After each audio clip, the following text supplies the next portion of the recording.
ñu photo mu laal lii ñu photo tool bi ban tool la ko moom toolu kan la au moment où le premier ministre il a clair Ousmane Sonko a faussé sa communication état bi waroon na dem feneen fudul ci mbéy mi sérieusement parlé xam ngeen lu tax lii ma leen tegal ni saa indi ko béykat yi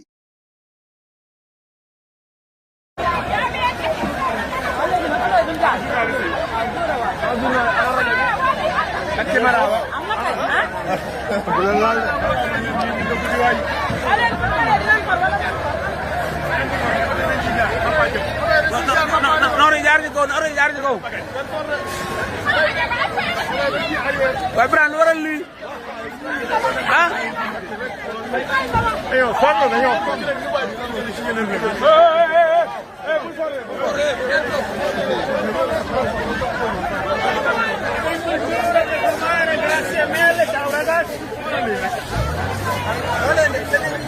voilà am bi ngay def nii ay dawul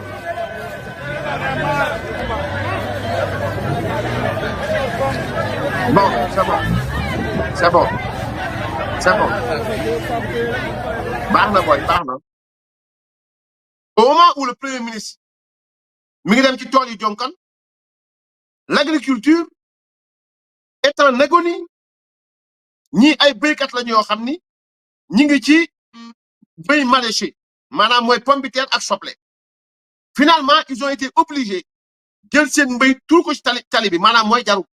personne n'achète à côté Ousmane Sonko tu as les agriculteurs yi nga xam béy nañ gerte ba nawet ba teg waa ji tugaat daanaka ñu waxu engrais ak ay waxu intrant daanaka jaay ñu seen gerte ba léegi nga diggoon leen ay milliards comment maintenant convaincre les citoyens sénégalais delluwaat ci mbéy mi alors que dañuy béy am problème jaay ko non mbéy intéressé wu c'est-à-dire lii photo bi boo xoolee zoomé ma photo yi benn par benn ñëwal ci bi nekk na li nga xool moom ma buuba fi ñu taxaw voilà zoomé ko très bien gis nga influenceur la bu fekk ji moromu influenceur dafa mel ni comme Gaynde Maki mu fekk ci Tigres rek wala Sall Ngaare fekk ji Caam Teranga yaa ñaari influenceur lañ yoo xam ne kee moom ma buuba moom ci ay influence la dëkk mais ma buuba mi boo xoolee xam ne toolam yi ñoo gën a tooy foofu toolu gaa yi boo xoolee nga xam ne moom am na possibilité bu bëyee jaay kon ñii taluñu leen mais ñoom ñaar en fait juste ñaari nit yoo xam ne nañ tool ya la ñu yenn nañ delluwaat ci agriculture bi yoo xamante ni tey jii nii Ousmane Sonko mii taxaw nii yëre bi tilimul ku yenn ci tool suba ba ngoon jot di béy yëre sol yëre bu weex au moins yëre bi dina xaw a takk sax di nga ñaq mbaa yëre bi takk mbaa daal yi takk mbaa au moins tubéy bi nga sol mu takk dara ma takku kon dafa demoon pour photo wu ñëwal feneen fi dugg na fu nekk photo wu fu nekk ñëwal ci suuf yi si kaw donc moo toog fii nga photo ma mi ngi nii donc damay laal fii xam nga c'est-à-dire que kuy béy da ngay nekk au moins si activité ñu fotal la au moins waa ji mën na fotal wala nangam sangam mais instant bi nii jonkan fii ñu fotal la nga taxaw fee ñu fotal la dama fe level beneen bi nga dem fee laal donc nekkoo ci mbéy da nga nekk ci influence maanaam ci influence nga nekk donc mais il fallait qu'il publie quelque chose pour étouffer la communication de Diomaye président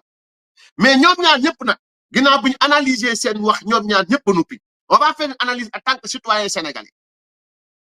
ñaar ñii ñu teg nii ces deux gens là l'un est irresponsable muy Ousmane Sonko l'autre moom du ma wax président la maintenant ça dama ne ñaar ñii est-ce que ñu ngi yëg ni sénégalais yi dañoo sonn ma ne ñaar ñii est-ce que ñoo ngi yëg ni ñoom la ñu dénk l'avenir et le destin des sénégalais ñaar ñii est-ce que ñoo ngi yëg ni étudiants yi dañuy jàng am problème bourse est-ce que ñaar ñi ñoo ngi yëg ni béykat yi dañu am problème jaay seen mbéy est-ce que ñaar ñi ñoo ngi yëg ni sénégalais dañuy woon ba ngoon jot am problème ndogu est-ce que ñaar ñi ñu ngi yëg ni am na ay sénégalais yoo xam ne ñu ngi bëgg xëy mënuñoo liggéey est-ce que ñaar ñi xam nañu ne Sénégal dafa miti ba nit ñi au fait c'est-à-dire que amatuñu yaakaar est-ce que ñaar ñi yëg nañ ni waa BTP ñëpp ñu ngi lem seen bagage au-delà des professeurs yi nga xam ne ñoo newoon université ma wax leen ko bëri na ay entrepreneur ak ay kii yoo xam ni ñu ngi jël seen bagage jëm Guinée ak Gambie billahi est-ce que ñaar ñi yëg nañ ko d'avril 2024 jusqu'au mois de mars 2026 Ousmane Sonko moo nekkoon moom diggante meeting rassemblement meeting ñaxtu meeting nangam sangam ba 2026 2 ans durant ñu jël Sénégal dugal ko ci guuta goo xamante ni yéen ñaar bu dee da ngeen xuloo c'est faux man mënu ma ko gëm xam nga mënu ma ko gëm parce que amul ci benn réew président ñu taxaw di la menacer bu fekkee xuloo dafa am laa wax de bu fekkee ni Diomaye Faye cette république da ko intéressé la sacralité de la république intéressé ko la sacralité des institutions intéressé ko la bonne marche de l'État intéressé ko président warul toog ñu koy solo yéen njulli dañu waxante dëgg président warul toog ay directeurs généraux di ko xas président warul toog ay ministre di ko sàllalu président warul toog premier ministre di ko exiger une cohabitation kon ñaara am imma le président est faible il assume sa faiblesse et il prône qu'il est un président faible face à un premier ministre puissant, face à un premier ministre qui veut une cohabitation soit douce, soit rigoureuse, ça dépend du président et de son bon vouloir de s'aligner ou pas. Soit tu t'alignes pas. Tu t'alignes, c'est bon, on va faire la cohabitation douce. Tu ne t'alignes pas, c'est la cohabitation rigoureuse. Et bon, Senghor l'avait refusé. L'État avait survécu qui a eu égo. Demonoy Ablaye Wade y a eu problème diggante Ablaye Wade ak Idriss Seck dafa dem Macky Sall ba mu amee problème ak Ablaye Wade il a démissionné il a tout rendu bàyyi Ablaye Wade góor gi mu gouverner tey jii yéen seen problème yéen ñaar bu dee y a problème ngeen bëgg jël di ko utiliser Sénégalais comme vous n'avez absolument rien à faire comme des élèves yoo xam ne yéen maanaam yéen da ngeen toll si jamono yëy kere da ngeen toll si jamono yëy këyit comme ni laar yoo nga xam ne buñ amulee luñ def table de multiplication yi jafe Diomaye day yëy këyit Ousmane Sonko di yëy kere mais ñun ñi nga xam ne nous sommes le peuple bi nga xam ne au-delà même de dëkk bu dox ak bu doxul la sacralité de la République la sacralité de l'État tey la ñu bafoué et en premier le président de la République le président de la République actuellement est en train de mettre au même niveau l'État de ko mettre au même niveau que chiffon bi nga di romb ci douche bi et c'est malheureux tey jii la fonction de président de la République laa wax tekkiwul dara et c'est à cause de Diomaye Faye Aminata Touré mi ne ci wetam il joue sa survie politique tey Diomaye fexe na ba jël état laa wax mettre ko au même pied au même niveau que chiffon que Serre-Pierre Ousmane ak waa Pastef di jogati ñu mu leen neexee lui il est dans son coin hein mel ni enfant xale matin na lay yóbbu coin tri fii coin nangam fee donc mel ni réew mi amul président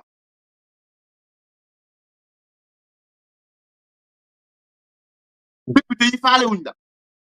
ministre yi faale wuñ la DG yi faale wuñ la loolu sa diggante la yow ak ñoom diggante Diomaye Faye la ak waa Pastef c'est pas notre problème mais l'État doit être au-dessus de Ousmane Sonko et de ses affidés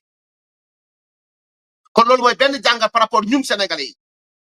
deuxièmement ce que vous avez perdu comme temps li ngeen perdre comme temps kii di concocter Diomaye président kii di concocter mouvement Pastef mouvement nangam sang li ngeen di concocter noonu bu ngeen ko toogoon xalaatal Sénégalais yi au moins étudiants yi am solution au moins béykat yi am solution au moins nappkat yi am solution au moins ces milliers de pères de famille yi liggéeyatul am solution yéen a ngi xalaat élection prochaine élection yi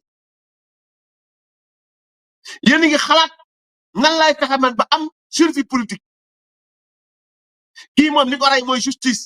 moo tax boo xoolee waxam yëpp justice la procureur bi magistrat bële corruption lii corruption lale rapport bi rapport bële wiiri jaali ndaaray dama war a nekk candidat kii moom Ali Maxa moom mooy Diomaye moom c'est-à-dire kenn xamul fi mu jëm donc ci loolu sénégalais ñoo war a am fulla am fayda sénégalais ñoo war a am fulla am fayda 19 meeting ak live la Ousmane Sonko def xaw ma 21 20 la def ci rassemblement boo xoolee yeneen de la def ci ay rassemblement politique 20 rassemblement politique en 24 mois c'est trop c'est trop donc au-delà de Diomaye opposition bi ngeen gis ni l'opposition moom au fait c'est-à-dire que li ngeen di def opposition moo ko doon def mais on a vu une opposition boo xam gis ñu ay militants opposition bi ay militants opposition bi ñoo xam dañuy saaga président de la République gisuma ko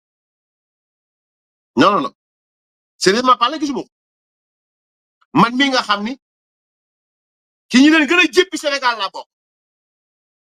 ci ñi gën a contre seen nguur Sénégal laa bokk mais man du ma saaga président jamais mais da ngeen déglu gars yi rek daal di wax bi ñuy wax da ngeen déglu gars yi rek bi Maïmouna Bousso di wax assemblée nationale bi Maïmouna Bousso di wax assemblée nationale wallaahi ñoom gigi nii taxul ñuy wax de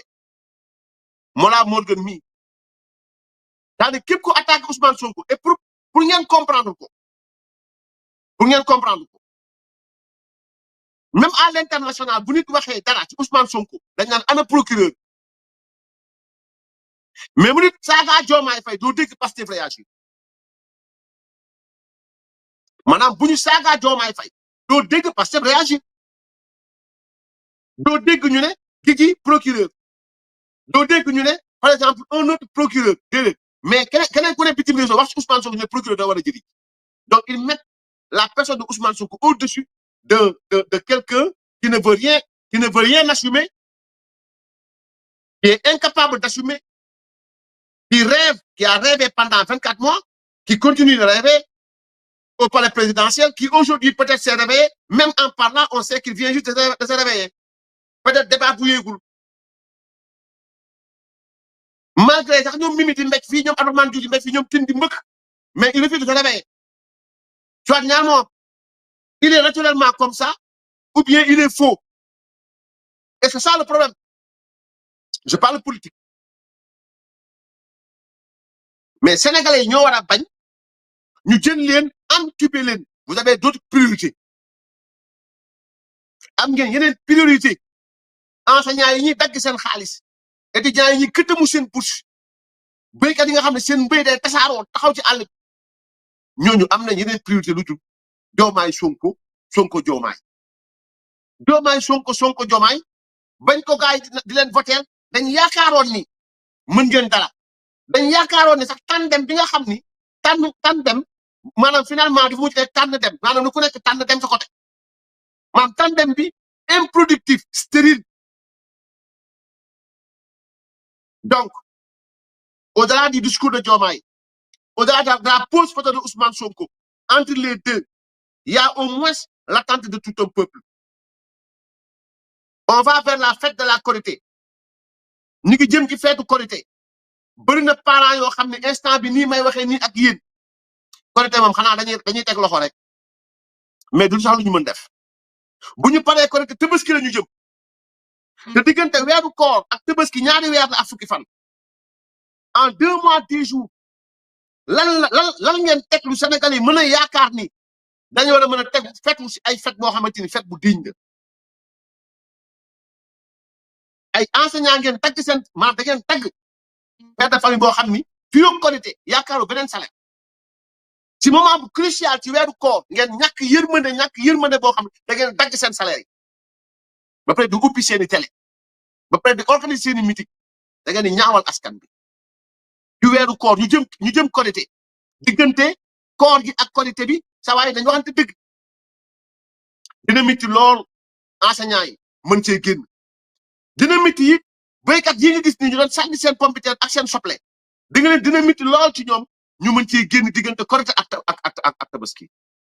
waxuma la ñi nga xamni ci BTP lañ jëne nek ay maçon ñi nek ay menuisier ñi nek ay carreleur ñi nek ay électricien ñi nek ay jaaykat ñoo ñep jël ngeen seen avenir hypothèque ko entre Diomaye Sonko Diomaye ou bien ñu tuddu sax la course vers l'irresponsabilité et l'incapacité. Donc ñi taluñu leen daal di seen bopp la ñu tal ñoom nag ñoo doon wax Sénégalais yi da leen ku ñu fi fal politicien bu baax mooy koo xam ne duñu la fal ngay xalaat prochaine élection bañ leen falee ba léegi yéen a ngi nekk ci xalaat seen coalition ak Ousmane Sonko ndax dina nekk candidat am déet talu leen Sénégalais yi vous n'avez pas leur temps. Donc ce qu'il faut retenir d'emblée c'est que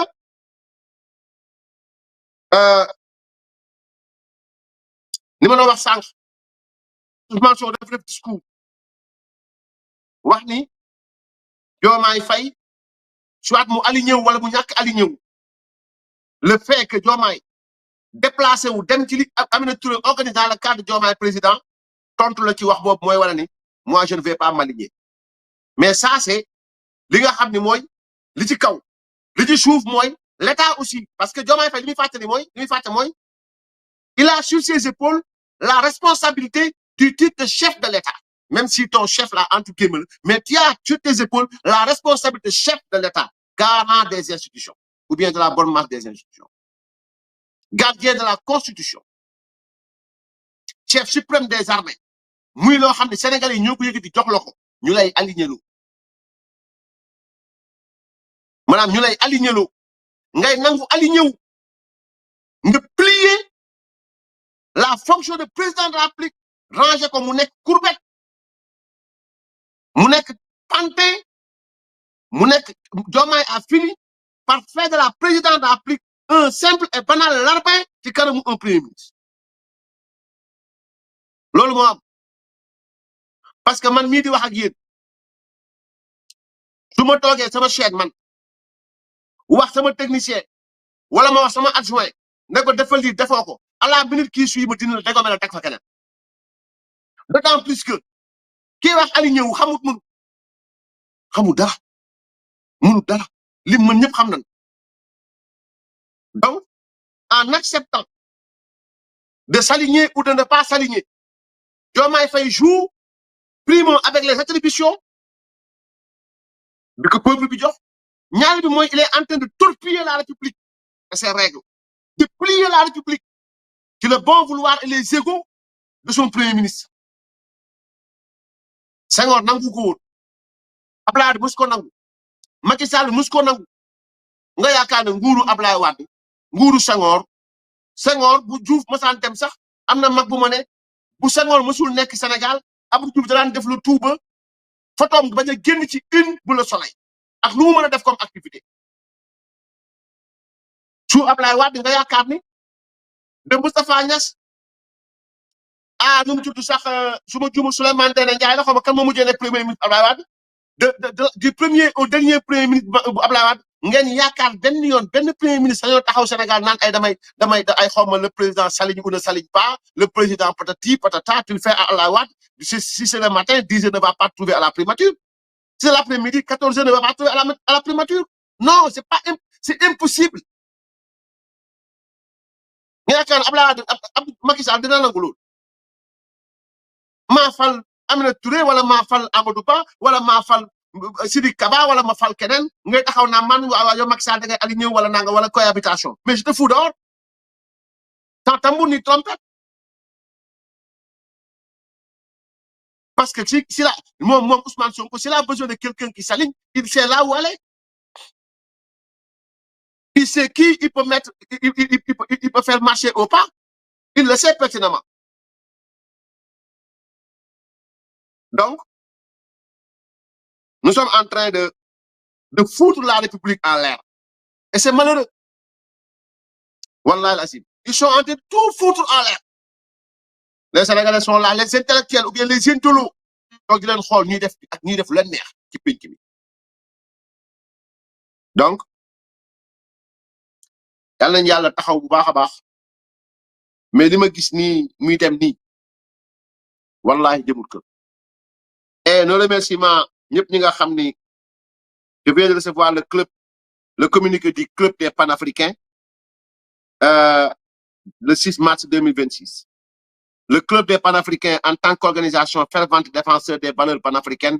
et de la coopération entre les États africains, exprime son soutien indéfectible à la candidature de l'ancien président sénégalais Macky Sall au poste de secrétaire général de l'Organisation des Nations Unies ONU. Monsieur Macky Sall, avec son expérience et son engagement envers la paix, le développement et la solidarité en Afrique et dans le monde entier, représente un choix judicieux pour ce poste. Son bilan à la tête du Sénégal et ses initiatives sur la scène internationale font de lui un leader capable de relever les défis mondiaux actuels, notamment ceux liés à la paix, à la sécurité et au développement durable. Le Club des Panafricains appelle tous les États membres de l'ONU à soutenir cette candidature qui non seulement apportera une voix africaine forte dans les affaires mondiales, mais aussi contribuera à renforcer la position de l'Afrique sur la scène internationale.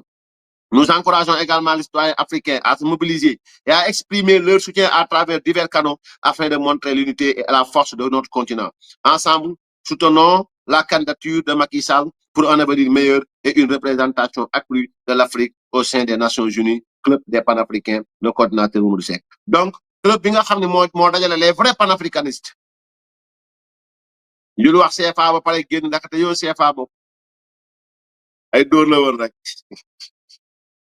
dañuy génn UEMOA ndaxte yow ay dóor la woon rek dañuy génn CEDEAO ndaxte yow ay dóor la woon rek ay dóori kese dóori neen yàlla waa la gën a aay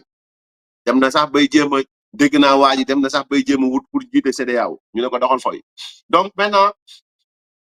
ñoom nee nañu club des panafricains bi nga xam ne kuréel la boo xam dafa taxaw ci li nga xam ne mooy défendre taxaw li nga xam ne mooy valeur jikko yi nga xam ne panafricaine la ak li jëm ci wàllu coopération diggante état africain yi ñooy wane di biral di leeral di feeñal li nga xam ne mooy jàppale bi nga xam ne fas nañ ko yéene jàppale candidature président Macky Sall fële ci li muy yóotu muy secrétaire général organisation des Nations Unies ñu teg si ne Macky Sall ah xam-xam expérience bi mu am expérience bi nga xam ne mooy am na ko ak engagement bi nga xam ne jëm na am na ko mu jëm ci jàmm jëm ci développement ku wax développement wax Macky Sall jëm ci solidarité way dimbalante en Afrique ci nit ki biir Afrique ak àdduna bi mboole seen ñenam li mu loolu rek doy na ci choix bi nga xamante ni àdduna bi yëpp dañu war a booloo ànd dëppoo daal di tànn ki nga xam ne mooy Macky Sall ginnaaw ba loolu wees ñu ne bilan bi mu am ci bopp Sénégal ak initiative yi nga xam ne am na ko ci à l'international maa nga ko doon limal sànq ñoo def ci moom leader bi nga xam njiit boo xam ni mënees na yaakaar ci moom ne dina yëkkati li nga xam ni mooy défi mondiaux yi nga xam ne défi yi nekk si àdduna bi jamono jii mu jëm ci wàllu jàmm jëm ci wàllu sécurité jëm ci wàllu développement durable club des panafricains ñi ngi woo bépp état membre bu ONU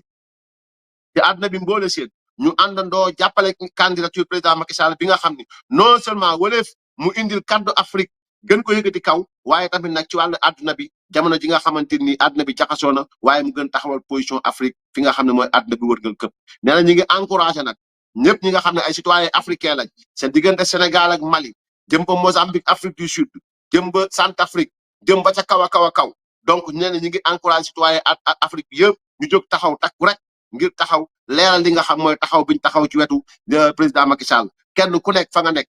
ci canal bi ngay utiliser muy Twitter canal bi ngay utiliser muy TikTok canal bi ngay utiliser muy sa chaîne télé canal bi ngay utiliser muy Facebook wala YouTube fenn fu ne dafa nit taxaw wane li nga xam ne mooy booloo bi si Afrique booloo waaye tamit doole bi nga xamante ni suñu Afrique bi am na ko ngir taxaw ay doomam fépp fu mën a nekk ñun ñëpp nañ booloo ma an ensemble donc soutenons ñu jàppale la candidature de Macky Sall ngir ëllëg boo xam ni ëllëg bu mucc ayib la waaye tamit nag ngir mu taxawul ñu taxaw boo xamante ni mucc ayib la taxawu Afrique taxawu doomi Afrique ci li nga xamante mooy le concert des nations donc lii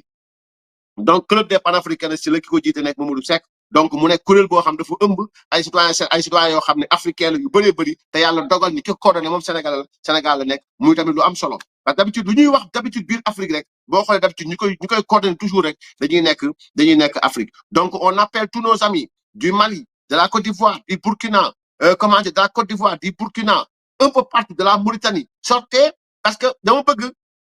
jamono ji may wax ak yow ñi nekk Mauritanie di ma déglu suba dama bëgg kenn ku nekk indil ma fukki xaritu mauritanien yoo xam ni ils sont de nationalité mauritanienne ba pare taxaw fas yéene soutenir la carte du président Macky Sall ni ki noonu maa ngi woo Dani mon frère du Mali maa ngi koy woo ngir mu taxaw moom it taxawal foofu kuréel boo xam ne taxaw soutenir le président Macky Sall waxuma kuréel bu taxaw nii déedéet nañu am ñoom seen i image ak seen i photo ñu taxaw soutenir ko un peu partout à Côte d'Ivoire au Mali Burkina Faso Gambie Guinée-Bissau Guinée-Conakry un peu partout kenn ku nekk fa nga nekk fexeel ba convaincre citoyen ya fa nekk ñu taxaw ci li nga xamante mooy